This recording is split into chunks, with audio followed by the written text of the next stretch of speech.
Call the meeting to order. Stand and join us for the pledge, please. I pledge allegiance to the flag of the United States of America and to the republic for which it stands, one nation, under God, indivisible, with liberty and justice for all. Thank you. Welcome to our last October meeting, which is a crazy thing to say out loud. We're going to start with the good news report. Deanne.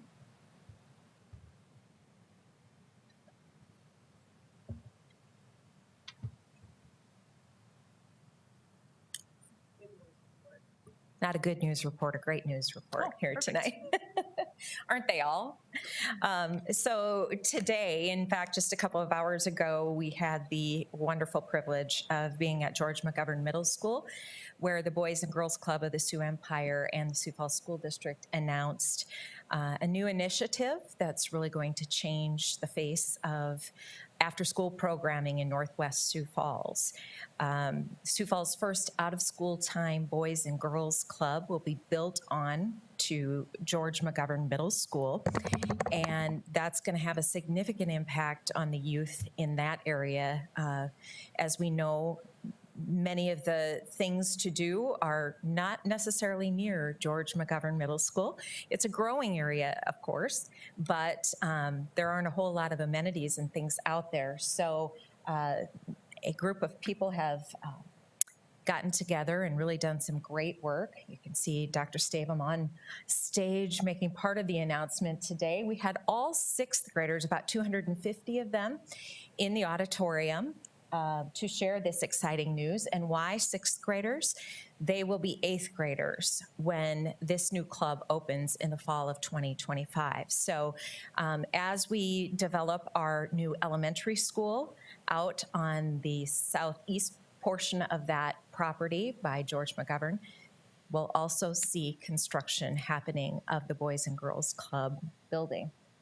And here's a couple of looks at the internal renderings. There'll be 3 classrooms, a large gym area, a kitchen, and just lots of space for about 300 students to participate in after-school and out-of-school time activities. And there'll be a STEAM classroom, innovation lab. Today, when they announced there'll be some places for kids to do some gaming, there was massive screams among the kids. And again, as I said, a full-size gym and some social spaces as well.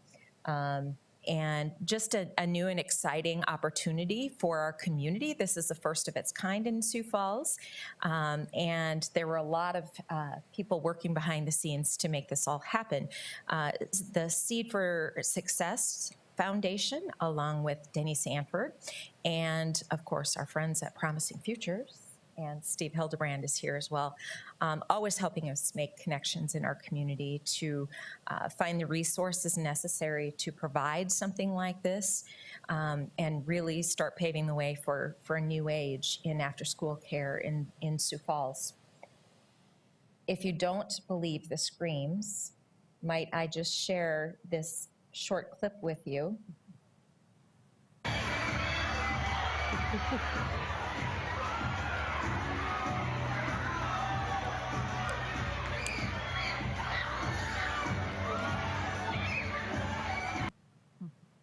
Steve was helpful and got a DJ there for us.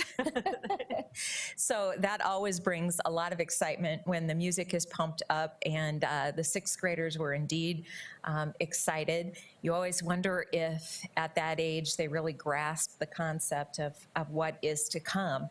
And they'll be doing several things over time, sharing additional information to continue to build that excitement and explain what's happening out in the lot. Why is there so much building going on? So really grateful to all the partners that step forward in this and are making this a dream come true, really, for those kids out there, and just grateful that our students in the Sioux Falls School District will have access to that.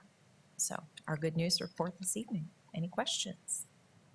I just want to add a little bit of extended play context that even goes prior to my time here in the district, and former board member Mickelson and a group of people have looked at models in various places surrounding states and other things where there's this type of facility that's a partner facility with a school. And so we're grateful for their forethought and the time that's gone into this. It fit really well with the changes that we've been making with our CLC model and putting all of those pieces together. So we're happy that that could fall into place, and then the generosity that came with that, with some philanthropic funding.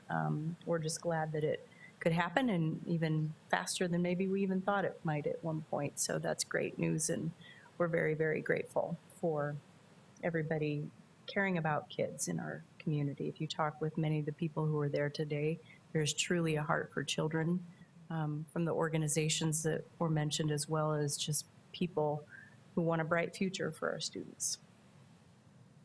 Thank you. All right, can I get a motion and a second to approve the minutes of the meeting held on October 11th, 2023? So moved. Second. A motion and a second. All those in favor signify by saying aye. Aye. Opposed, same sign. Minutes are approved. We have nobody wishing to address the school board on non-agenda items, and we have one to address the school board on an agenda item. I have Chad Bishop. You want to come forward, and you have 5 minutes. Let's start with your name and your address, please. Good evening. My name is Chad Bishop, and I reside at 7405 South Valencia Drive here in Sioux Falls. First point of order, if the district is struggling to get the overhead projector working, I'm happy to volunteer my time, make that work. Thank you. I'd like to address the recent district report card published by the State Department of Education.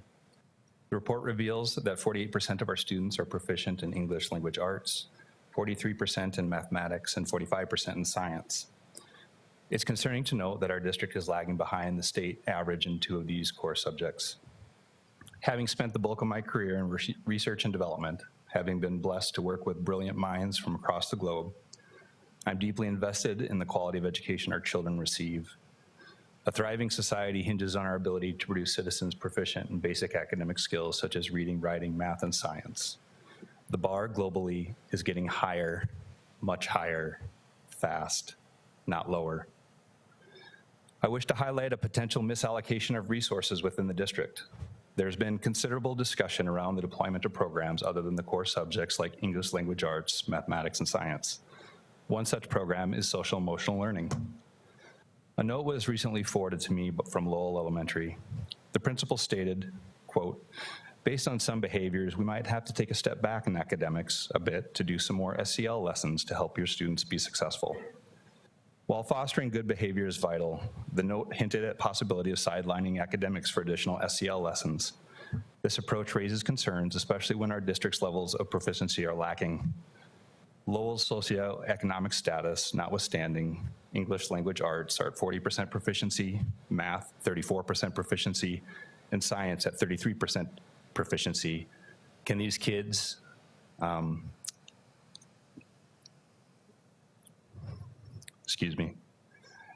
can we afford to take any more time and academics away from these kids?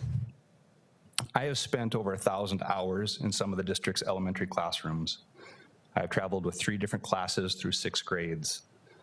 I understand the bulk of disruptions more often than not are caused by a handful of students.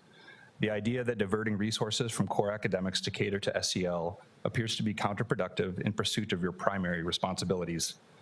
Deprioritizing academics for SEL could further jeopardize the academic performance of the entire class, maybe the entire school, maybe the entire district. I would like to urge the board to reconsider the emphasis on SEL and instead prioritize a rigorous academic curriculum. It might be worth exploring more stringent disciplinary measures to manage disruptive behaviors, ensuring a conducive learning environment for all students. I know I was often tasked with taking unruly kids into the hall, to the principal, or sometimes for a walk. Is it possible well-intentioned programs that have nice-sounding names may not be delivering as promised? Perhaps analyzing the long-term performance of districts like Chicago Public Schools, where SEL has been core to their curriculum for over a decade, could provide insightful data on the effectiveness of this program. In conclusion, I would like to see a renewed focus on academic performance coupled with a disciplined environment. Let's prioritize academics and set our students on the path of scholastic success. Thank you. Thank you.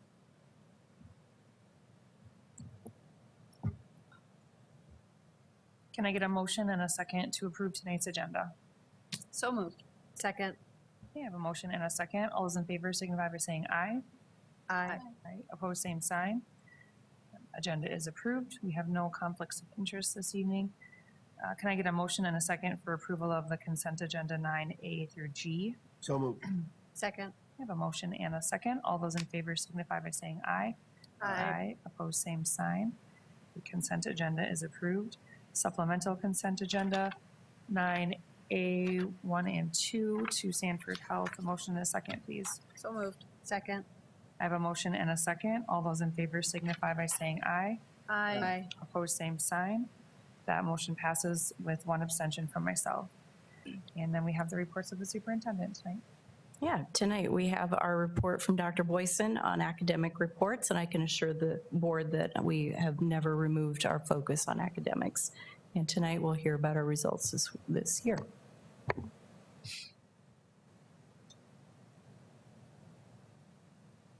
Good evening.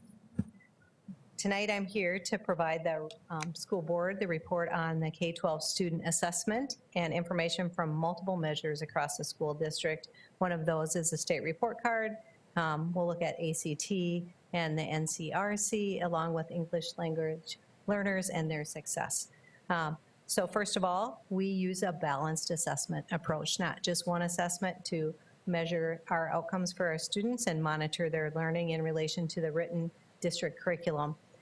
With data collected from a variety of assessments, all assessments in a balanced system arise from the understanding the primary purpose of school is to maximize student achievement. Assessment is the process of gathering that evidence of student learning to inform our educational decisions. The 2022-23 report card was released on October 12th, and tonight I bring you that information to give you that overview. Our first area that we always like to focus on is high school graduation and that on-time graduation rate. So those are our students that started with their cohort in 9th grade and they graduated as a 12th grader, so in 4 years. The on-time graduation rate for Sioux Falls has held steady at 4 to 5% higher for the 7th consecutive year. And so that graduation rate continues to grow. It outpaces the state on that on-time graduation for the 5th consecutive year. And the completer rate, which is also calculated, indicates that Sioux Falls continues to work with students to reach graduation beyond their 4 years. So that completer rate consists of students that take longer than 4 years to graduate. And they persist to get their diploma or GED. And the 22-23 on-time graduation rate was at 85.35, which is 0.7 higher than 21-22. And so again, if you look at that completer rate, because those are our graduates, we're at 89% of our students graduate on time or graduate from the Sioux Falls School District. So that's a success. Then we look at the ACT. The ACT is a curriculum-based measure of college readiness that tests academic achievement in the areas of English, math, reading, and science. And when we look at that information, that data reflects the achievement of the graduating class of 2023. Sioux Falls is reported by students when they register for the exam. Students typically take that first exam during their junior year in high school, and the actual date the students took the exam can vary because they can take it multiple times. Additionally, the scores for the student reflect their best effort, as students can retake as many times as they choose. So we have 56% of our students in the Sioux Falls graduating class took the ACT, as compared to the state, 59% of those students took that ACT. And the trend is nationally that fewer and fewer students are taking that. More than 1,000 schools have discontinued using that ACT as a graduation or an entrance tool because that test is optional. And so we see that trending across the nation. So, but our scores remain strong. When you look at that, Sioux Falls outperforms the state and the nation on our ACT composite. So great work on our students, our graduates. The next section is our college and career readiness. So again, we look at that whole student and what do they need to support them as they go into the workforce or they go into that next post-secondary. And the college career readiness indicators are the cohort students. This information is from those that graduated in June of 22. So we have that 1-year lag. And that college career readiness combines coursework readiness with assessment readiness. I'm going to jump to the next slide so you can really see. On the left side, that's how we used to compute the coursework readiness. So that changed. And so on the right side, this is the second year that we look at that formula. So if you look right here, oh, you can't see it. So where it says newly revised, that chart on the right side, the assessment readiness, we take the English college readiness, so they take the ACT or the state report card. They have to be proficient on that or score an 18 in the subtest there. And then math, same thing. They have to have the state assessment, the ACT of a 20. They could take an AccuPlacer. If they take that, some kids that are maybe go into Southeast Tech will take the AccuPlacer and the college and career, the NCRC, and our kids just took the NCRC last week. So that college and career readiness certificate to earn that. So that's the assessment side of the score. And then on the coursework readiness, we used to add the CTE concentrator, the dual credit, or an advanced placement. But they've taken those away, and so now we have our high school advanced endorsements that students earn from different courses that they take, and that is what they use for that coursework readiness. So we have assessment readiness, coursework readiness, and then that combined. And so now we're going to go back to that chart. So you can see right in the middle, the left 2 sections was the old calculation. The right 2 sections of bars is the new calculation. So this year we scored 63% on that coursework readiness, assessment readiness at 55, and that's 5 points higher than the previous year, and then our combined college and career readiness at 51, so we're 4% higher in that. So overall, our kids were preparing them for that life after high school, whether it's post-secondary or moving on into that career field. So we have nice scores there for our kids to move forward. And then the South Dakota Academic Achievement Report Card. And when we look at our English language arts and math, English language arts, we're holding right there at 48% of our students proficient. Math, 43, so that's up 2%. And we tie the state there. And then science increased 2%, and that's 3% higher than the state average on those academic achievement. And growth, this is the part, the academic growth that we really like to focus on, because this is keeping those kids that were proficient and we added to the bucket. So we want that number to grow because they were proficient, they stayed proficient, and we added students on top of that. And so when you look at the district overall, we scored 52% of our students proficient, 2% higher than the previous year. And then in math, 49% of our students proficient, and that's 3% higher than the year before, and we outperform the state in that growth. And so those are the things we like to look at for our academic performance. And English language acquisition. So our English language learners, Sarah reported this to you in June, but again, looking at 31% of our students are on track to exit, and then 10% exited early, so 41% of our students are on target to exit that English language. And just a note about that one, that's a little trickier chart to look at because that isn't a cohort of kids over time. That's kind of a snapshot. And that just depends on the population of students that we have at a given time, newcomers that kind of point for the group that we have this year. And so just to kind of, it's a little bit different to look at that progress year over year than it is some of the other measures. we're almost to 3,000 kids in our EL program. So we're seeing some new numbers coming in this year. And the last area to report on is attendance, school environment, and that attendance. Our attendance rate is 85.2%, and so attendance is calculated on those students in K through 8 who attend school more than 90% of those days enrolled, and that's how that's calculated. And so down just very slightly, and then we continue to work on that. Dr. Nold wrote a grant to help support the buildings, and that was funded. And over time, just really, how do we focus on that attendance and keep that a priority? So with that, I ask that you accept and acknowledge the academic report for the Sioux Falls School District. Stand by for any questions. Anybody have any comments or questions? No, I think one of the things, I'll just add a little bit of commentary, that we look at a lot of different factors.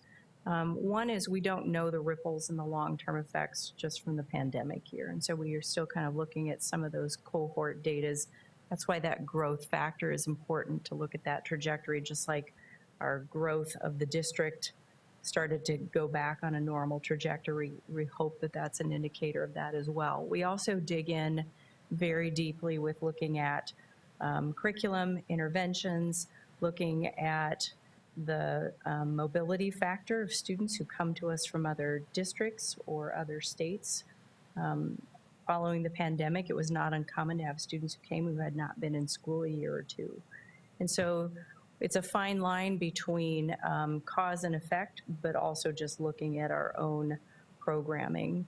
And I think the other thing that we've been talking about is the actual information and the data that we do get back from the report card. That changed 5 years ago or so. Yes. Were we Yeah. reflecting? Right, and where we can't disaggregate it by standard. Right, and we don't get the same level of information that we used to. And so we're looking much more now at our local assessment data for how those are aligned to standards, and where we can see a particular standard needs more attention within our curriculum for instruction or prioritizing it, because a state assessment should be aligned to our district standards. But when we don't get that diagnostic data back, it's difficult to read our proficiency data and discern where it is that we need to make some adjustments.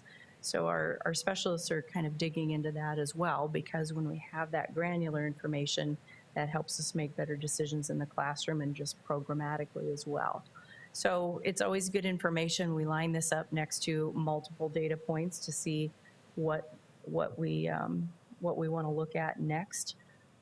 But it's something that every district, if you looked at those national scores, we often follow kind of the same trending that's happening in many places. Attendance is one of those high areas of concern, and we see nationwide that that's been a problem and was just accelerated and magnified after the pandemic. So we're pleased that we have that grant in place, but that's an important piece of that proficiency data, because you need to be in school in order to be learning. So we know that that will most likely have some level of effect, or at least we believe it will.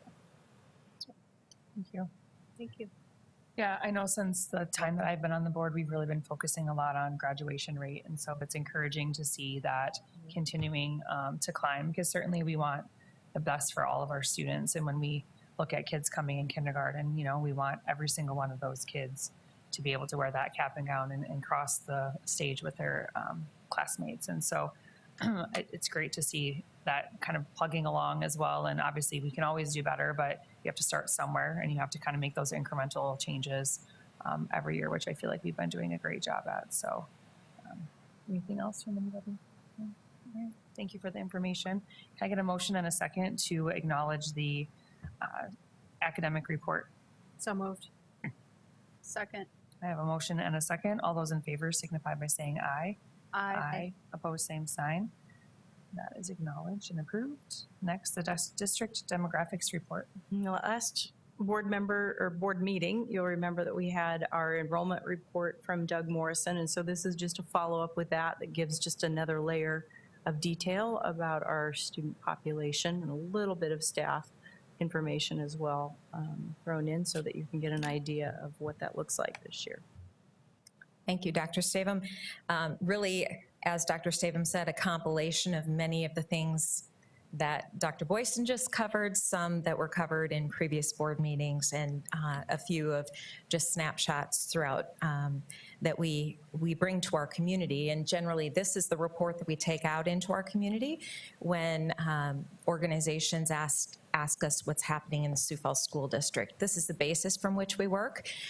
Certainly, we add additional items in as are relevant to the group that we're talking with. As you know, our theme for the year is Cultivate. Dr. Stavum's been leading an effort to show our staff, students, and our community how education is really much like the state's leading industry, agriculture, right? Each day we have highly qualified, caring staff in our classrooms. They're planting the seeds of knowledge. They fertilize with relevant and rigorous curriculum. They encourage curiosity, growth among students, guiding those students so that the seed becomes a root and then eventually flourishes. So in the spirit of cultivating, we will start with the very basics, and that is our mission, to educate and prepare each student to succeed in a changing world. And how do we do that? We focus on our priorities. Those priorities are academic excellence, well-being, community engagement, staff excellence, and the effective use of resources. All of those priorities are listed in this document, and this is a living, breathing document that we update every single year. It contains every step and much of what you all hear about as a board in the reports that we bring forward are all captured here. What our intention is in our goal setting for the year, and then at the back of the book, how we've done. This is our accountability measures. So much of what Dr. Boyson shared with you just a minute ago, that will end up on these pages for the new printed edition so that we can continue to work toward getting all students proficient and getting them to be the best that they possibly can be. But everything we do, everything at the core of what we do is based on our district priorities. As you know, public schools are funded on enrollment taken on the last Friday of September. So an increase in students means an increase in funding. Sioux Falls has had nice growth over the past 10 years. You can see that except for the decrease when we saw COVID and the impact of the pandemic. But we've rebounded very nicely since that time, and proud to have 24,380 students on our rolls on that particular Friday in September. I guarantee you the number is not the same today. It fluctuates, as we know, because of that, that mobility that we have in our district. And students aren't just moving across town, they're moving in and out of districts. And so that number is a moving target constantly. But on that particular day, 24,380 students. Our student diversity, of course, this is something we capture every year, and we watch how those numbers change over time, and they have in fact changed. We continue to increase our diversity level by 1% to 2% each school year. We are currently at a combined diverse student population of 43.3%. Haven't seen significant changes in any one of the above categories, but they are all continuing to trend in a more diverse nature. We believe that by embracing that diversity, we are a richer community, a richer classroom. Students have an opportunity to learn about the world without ever having to travel necessarily to the world, to other places in the world. They learn about those cultures right in their classrooms from their classmates. Our English language learners, as you heard, Dr. Boyson just said we're creeping toward 3,000. The number I received on the particular day I asked for it was 3,030 English learners in our schools. Again, that number fluctuates, as does the number of languages spoken in our district. In my time here, I've seen that number of languages spoken as high as 90 and as low as about 70. So that's a pretty good indicator that we still have many languages spoken in the homes of our children, and that English learning is difficult. Students are getting that during the school day, but in many homes, the practice is not necessarily happening at home. So our top 5 languages continues to be Spanish with our largest percentage, and then Swahili, Amharic, Kunama, and Nepali. Dr. Boyson also mentioned, she stole my thunder on a lot of things here. Dr. Boyson also mentioned our attendance matters and our chronic attendance initiative that we've been trying to put our heads around and find out how to increase our attendance among students. And this is not a Sioux Falls School District problem alone. This is a nationwide problem. And so much so that the Department of Education had a $1.5 million grant that was available. Our principals who were off in the summer months decided to come back and put their heads down and write a grant, help Dr. Nold write a grant to say, what can we do in order to help increase that attendance? As we know, it's the bedrock of everything else, the academic performance that can be achieved. So 6 attendance liaisons have been hired, and they are doing great work. They are off to build relationships, offer support to families who may have a barrier in getting their child to school. Really, in listening in on their meetings, they talk a lot about this not being a punitive meet up with a family, but rather, hey, that punitive stuff, let's just get to the meat and find out what it is that can help you get to school, help your child get to school. So they're knocking on doors. They're visiting with families. They're building relationships, as I said, and really finding rides and just a variety of resources that are available in the community, or breaking down those barriers for families to get them there, and then get the children excited about something that's happening at school.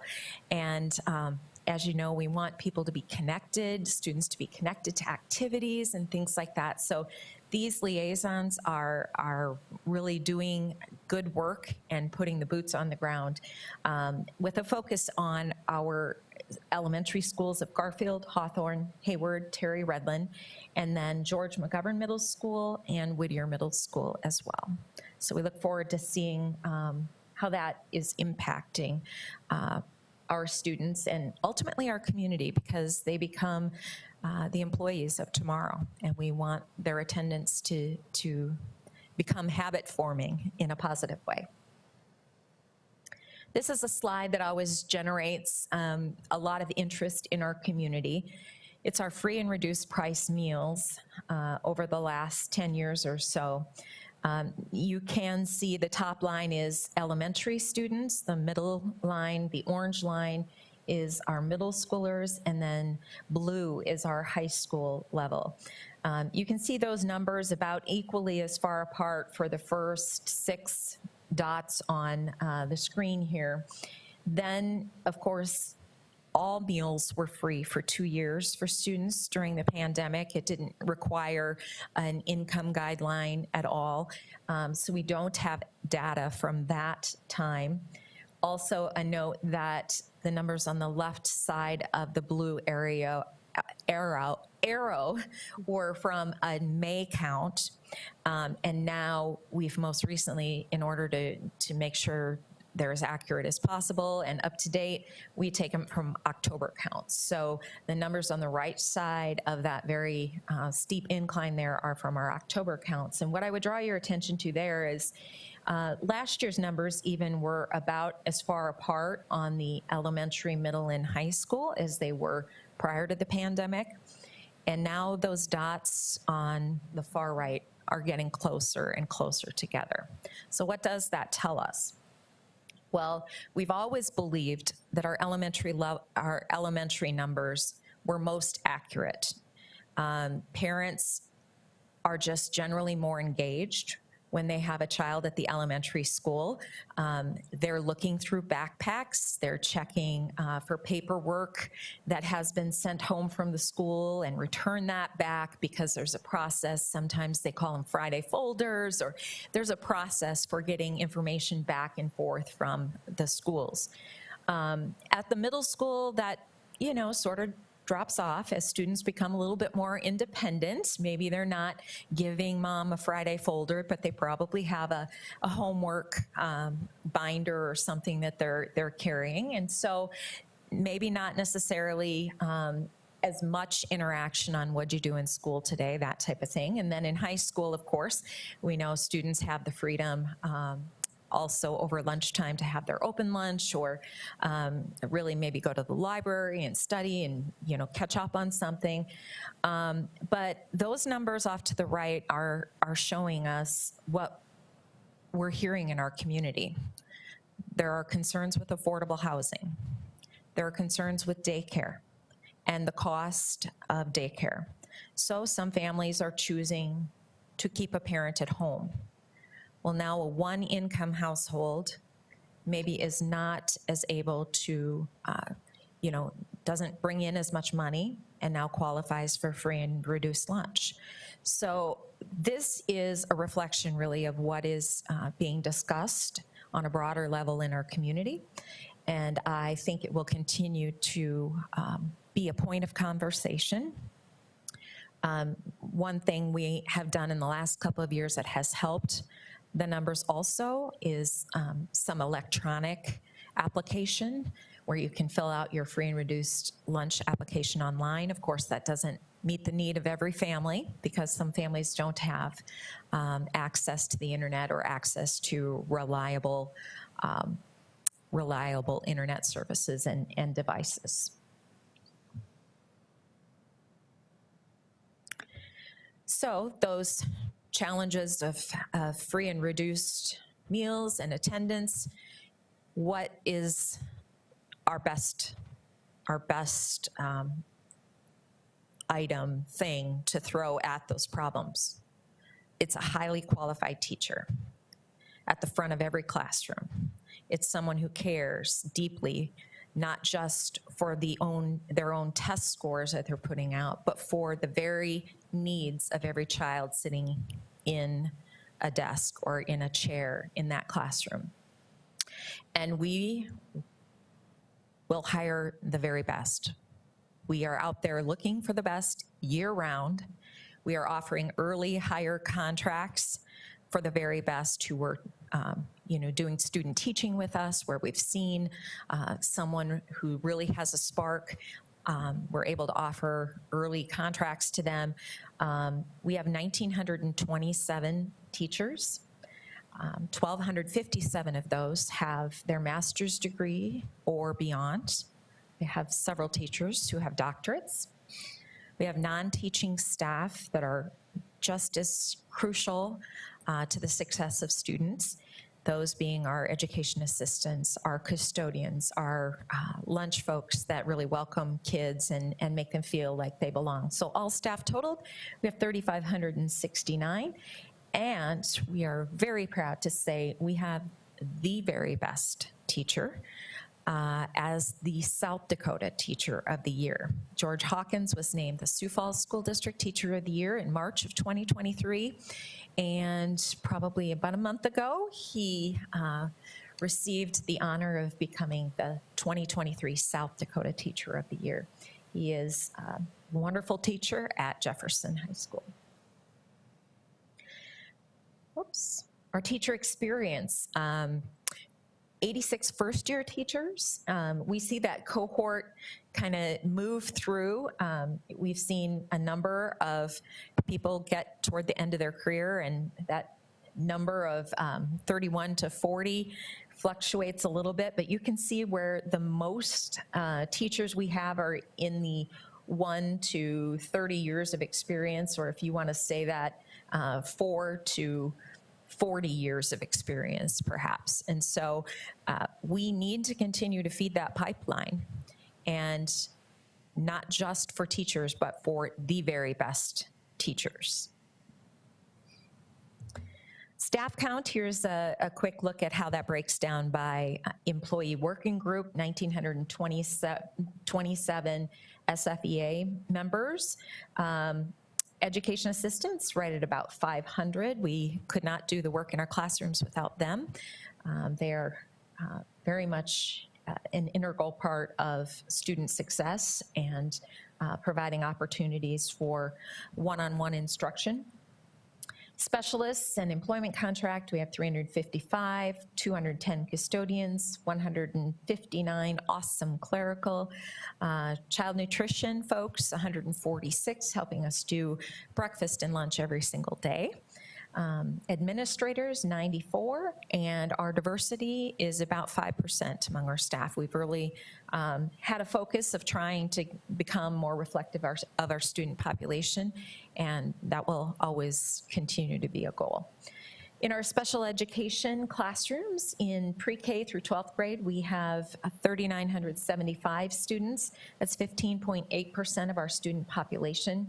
And for a number of years, we've been figuring it this way: if our special education population were a school district itself, how large, where would that rank? And that this year puts us in the 6th largest school district position if those 3,975 were their own school district. That's behind, of course, ourselves, Rapid City, Harrisburg, Brandon Valley, and Aberdeen.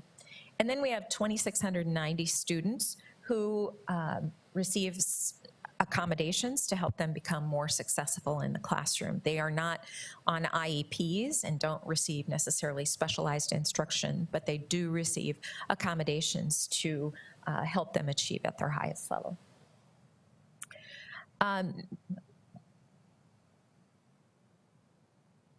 There we go. One thing Dr. Stamen talked about in the summer, I think, in the beginning of the school year, is really doing a better job of showcasing those successes that we do have. We know the challenges that are before us, and we take those challenges very seriously. And sometimes when you take those challenges so seriously, you forget to celebrate the good things that are happening. So this one-page document we put together, and we're sharing this out with groups because we want folks to know our points of pride. And then in summary, this is the information Dr. Boyson just shared: graduation rate, our ACT scores, college and career readiness, and assessment, and the college readiness numbers as well. And then a little feather in our cap, 14 of our students are National Merit semifinalists this year, and that's always a great accolade to think about the education level, the drive of those students who are really taking their education to the next level. So we're grateful for every learner, every one of those 24,380 students. And we are reminded continuously that there are no limits on how far we can go, and we learn together, focused on providing the very best experience for every person in our school district, becoming the best in the nation. And that continues to be the reason for our work, every student, every day, and we will continue to cultivate. Any questions for me? Otherwise, I'd ask you to acknowledge the district demographic report. Good information. Thank you, as always. Yeah, sure. Thank you, Deanne. You always give such a robust overview, and I really appreciate it. I love that there's a calling for this to be a community effort, not just a school district effort. This might have to go to Dr. Nold. I'm just curious what your first couple weeks of liaisons are finding to be for barriers or challenges that are just being seen by some of those liaisons that you've hired recently, if anything, or that maybe that's too premature. No, we're well underway with the use of our liaisons, and we've had meetings with them where we meet monthly to go through and share ideas. And it differs a little bit between the middle school and the elementary, but transportation is by far the most significant. A difficulty with some of the city transportation because that has been diminished significantly. And so the ability to get kids to school, and sometimes it may not be at the times we most desire, like right away in the morning. They may not be able to make it there at that point in time, given some type of a circumstance. And we heard a story of an individual who, you know, had to go to a doctor's appointment where they get on the city bus and it's an hour-and-a-half trip, and they get to the appointment, then it's an hour-and-a-half back home, and it ends up being 3 hours later that they need to be able to get to school then. And so transportation was by far the largest. The greatest success stories are coming in the fact of the building of relationships, some of those that have started to work with the liaison to figure out what are ways that we can overcome some of the boundaries that they have and the hurdles that they have. Another area is our use of our community center down at Axtell Park, where they have the resources there to help them. And a lot of times it isn't necessarily a specific item that's there, but it's connecting them to something that's in the community. Thank you. Just another calling for it to be a community. Absolutely, and we've talked about how can we continue to spread the word. We're looking into advertising on city buses, both internally and externally. We're looking into signage, the yard signs that are just out in the boulevards saying, hey, we want you here in our schools. So every way we can possibly get at to access those kids, to let them know we miss them. We want them in our classrooms. And in many cases, it has to do with families and just the challenges. Maybe it's not the student who doesn't want to be in school, but sometimes it's just the challenge of transportation and just a variety of other situations going on in a family. Let me know how I can help. Yeah, I'll talk with board member Ryder, and that might be something we want to work into, even an update mid-year as part of our board reports or a work session. We've got a few slots there, and I was just looking at to make sure we hadn't worked that in already. Is that correct, Dr. Noel? I don't think we have it on already. I apologize, I could not hear the question. We'll talk about it later. Board report or work session update at some point. I was can do looking to that. see, I don't think we have it scheduled already. We had talked about that in January, February, I cannot remember which date in there, but we did talk about it at a work session.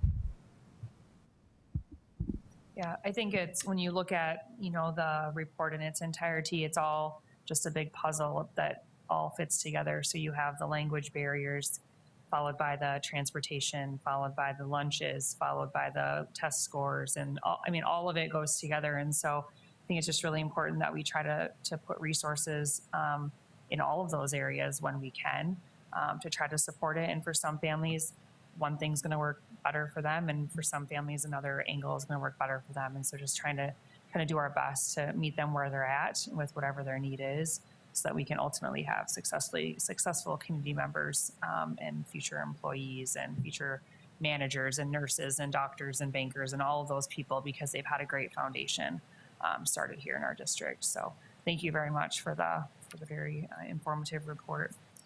Can I get a motion and a second to acknowledge the district demographic report, please? So moved. Second.